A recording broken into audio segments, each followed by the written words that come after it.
हमने केवल सुना था कि राजनेताओं की याददाश्त थोड़ी कमजोर होती है, वो बहुत जल्दी चीजों को भूल जाते हैं। हम पहलगाम भूल गए, पाकिस्तान का हमला भूल गए, 3 दिन चला ड्रोन वॉर भूल गए, और अब पाकिस्तान के संसद के स्पीकर से हमारे विदेश मंत्री एस जयशंकर हाथ मिलाते हुए नजर आ रहे हैं। और किस देश में?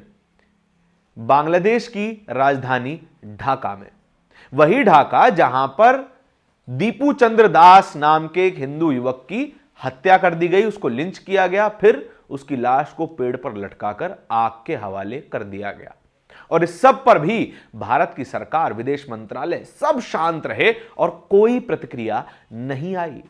जिम्मेदारी तो खुद एस जयशंकर की बनती थी, लेकिन वे खुद पाकिस्तान के संसद के स्पीकर से हाथ मिलाते हुए, मुस्कुराते हुए नजर आ रहे हैं। साथियों नमस्कार, मेरा नाम धारण है, आप नेशनल दस्तक देख रहे हैं।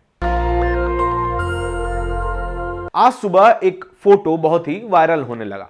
फोटो था एस जयशंकर का और पाकिस्तान के संसद के स्पीकर का, दोनों ही हाथ मिलाते हुए नजर आ रहे हैं। फोटो ढाका की बताई जा रही है। ढाका में बांग्लादेश के पूर्व प्रधानमंत्री के फ्यूनरल में एस जयशंकर और स्पीकर साहब पहुंचे थे और वहां पर उन दोनों की मुलाकात भी हुई, हाथ मिलाया गया, जाहिर सी बात है बातचीत भी हुई होगी। लेकिन यह वही पाकिस्तान है जिसने अब से कुछ ही महीनों पहले पहलगाम जैसे आतंकी हमले को स्पॉन्सर किया और साफ लहजे में कहें तो उसको अंजाम भी दिया। भारत ने कार्रवाई की, आतंकी ठिकानों पर हमला किया, एयर स्ट्राइक्स की, उसको पाकिस्तान ने खुद पर हमला बताकर भारत पे पलटवार भी किया। लेकिन जितने भी लोग मारे गए, करीब 26 लोग पहलगाम के आतंकी हमले में मारे गए, और इस तस्वीर को देखकर लग रहा है कि हम उन तमाम लोगों की जानों को भूल चुके हैं। क्या एस जयशंकर को यह तस्वीर खिंचवानी चाहिए थी? शायद नहीं। क्या यह हाथ मिलाना चाहिए था? शायद नहीं। बड़े बड़े एक्टर्स, बड़े बड़े सेलिब्रिटीज ब्रिटेन के रॉयल फैमिली से जेब में हाथ डालकर मिलते हैं। पता है क्यों? क्योंकि वहां ब्रिटेन ने अपने राज में जेब में हाथ डालकर घूमने को कानूनी तौर से बाधित कर दिया था। आज भी लोग याद रखते हैं कि ब्रिटेन ने कितनी बदसलूकी की वहां के नेटिव्स के साथ, लेकिन हम अपना ताजा घाव भी भूल गए। और बिल्कुल ताजा चीज जो इस वक्त बांग्लादेश में हो रही है, हिंदुओं के साथ जिस तरीके का व्यवहार किया जा रहा है, जिस तरीके से उन्हें लिंच किया जा रहा है, ब्लास्फेमी का आरोप लगाकर, टेरर का आरोप लगाकर, उस पर भी हमारे एस जयशंकर साहब शांत बैठे हैं, हमारी मोदी सरकार शांत बैठी है। ये वही लोग हैं जो खुद को हिंदू हृदय सम्राट होने का दावा करते हैं। ये वही लोग हैं जो कि कहते हैं हम हिंदुओं की राजनीति करते हैं। सबसे पहले तो कोई भी नेता ये कहे कि हम किसी खास वर्ग की राजनीति करते हैं, वही पहली खतरे की घंटी है।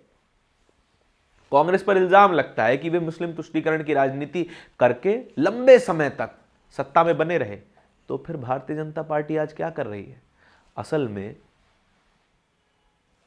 इस पूरी राजनीति से, ये हिंदू हृदय सम्राट वाले प्रोपेगेंडा से केवल किसी का नुकसान हो रहा है तो बहुसंख्यक हिंदू समाज का हो रहा है, क्योंकि वो उन्हें अपना मसीहा मानकर वोट दे रहे हैं। और जिनके हितों की बात ये लोग करते हैं, वो लोग जब किसी देश में मारे जाते हैं, उन्हें पीटा जाता है, तो फिर ये सन्नाटे में रह जाते हैं। आप सीए एनआरसी जैसा कानून लेकर आते हैं, कहते हैं कि बांग्लादेश, पाकिस्तान, अफगानिस्तान, इन तमाम देशों में जो भी पीड़ित समाज है, खासकर हिंदू पीड़ित समाज है, वो भारत में आके शरण ले सकता है। लेकिन वो जब असल में पीड़ा झेल रहा होता है, तब आपकी आवाज कहां चली जाती है? असल में ये केवल चूरन बेचने वाले लोग हैं। चूरन बेचते हैं ये हिंदुत्व का, चूरन बेचते हैं ये हिंदू समाज की रक्षा करने का, और हमारे आपके जैसे लोग बिक जाते हैं, वोट देकर चले आते हैं। इस तरह की खबरों को और भी देखते रहने के लिए नेशनल दस्तक को सब्सक्राइब जरूर कीजिएगा। इस खबर पर आपकी क्या प्रतिक्रिया है ये भी कमेंट सेक्शन में जरूर बताइएगा। बहुत बहुत धन्यवाद। दस्तक की आपसे गुजारिश है कि अगर इसको बचाना चाहते हैं तो नेशनल दस्तक को सब्सक्राइब करने के लिए रेड कलर के सब्सक्राइब बटन को दबाएं, फिर बेल आइकन की घंटी दबाएं। नेशनल दस्तक को बचाने के लिए बहुत जरूरी है कि हर खबर को शेयर करें, लाइक करें, कमेंट जरूर करें।